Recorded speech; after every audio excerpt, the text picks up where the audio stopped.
হ্যাঁ, এখন তুমি ঘোরা হয়ে তুমি কি তোমার বোনকে কইয়া ও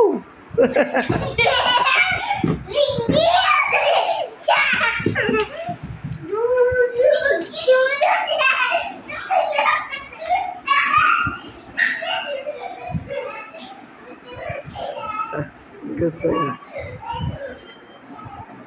আজকে আমি আমার বাইস্তি তুলির বাসায় বেড়াইতে আসছি। তুলির স্বামী পুলিশে চাকরি করে, ছেলে মেয়েরা খেলাধুলা করতেছে।